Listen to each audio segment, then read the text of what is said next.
Assalamualaikum warahmatullahi wabarakatuh. Selamat pagi anak-anak, bagaimana kabar hari ini? Aku harap anak-anak tetap dalam keadaan baik ya. Baik anak-anak, hari ini kita akan melanjutkan materi untuk tema 8 subtema 3 pada mata pelajaran SPDP. Nah, hari ini anak-anak akan belajar terkait gambar cerita. Nah, anak-anak masih ingat ya, untuk tema sebelumnya kita sudah belajar terkait gambar cerita. Nah, di sini anak-anak akan belajar terkait 3 hal, yaitu apa itu gambar cerita, kemudian teknik menggambar dalam gambar cerita, dan terakhir langkah-langkah dalam membuat gambar cerita. Baiklah, langsung saja ya. Di sini anak-anak akan mengenal terlebih dahulu apa itu gambar cerita. Gambar cerita adalah gambar yang menceritakan suatu peristiwa. Kemarin kita sudah belajar terkait beberapa fungsi ya, yaitu ada 5. Yang pertama memperjelas alur atau isi cerita, yang kedua memperjelas isi pesan dalam promosi, yang ketiga menarik perhatian, yang keempat menambah nilai keindahan, dan yang terakhir sarana mengungkapkan perasaan penggambarnya.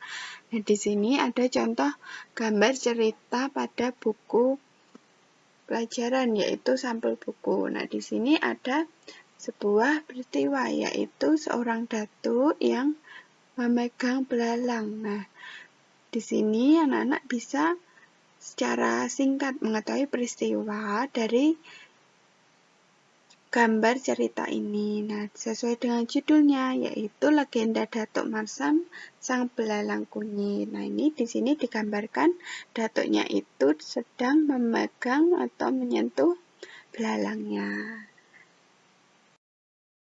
Selanjutnya, kita akan belajar terkait teknik menggambar dalam gambar cerita.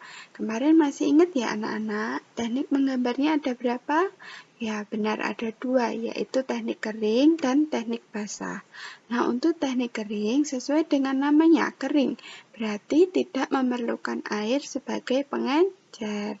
Nah, untuk langkah-langkahnya, anak-anak terlebih dahulu harus membuat gambar sketsa atau rancangan gambar. Nah, setelah sketsanya sudah selesai, anak-anak tinggal memberi garis dan warna sesuai dengan teknik kering yang digunakan. Semisal anak-anak ingin memberi warna menggunakan pensil warna, krayon, spidol, atau kapur.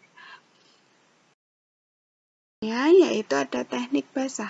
Nah, sesuai namanya tentu teknik basah yaitu memerlukan air sebagai pengencer. Nah, langkah-langkahnya sama dengan teknik kering.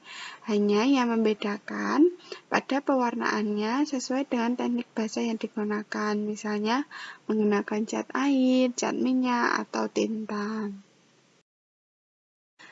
Nah, yang terakhir kita akan belajar membuat gambar cerita.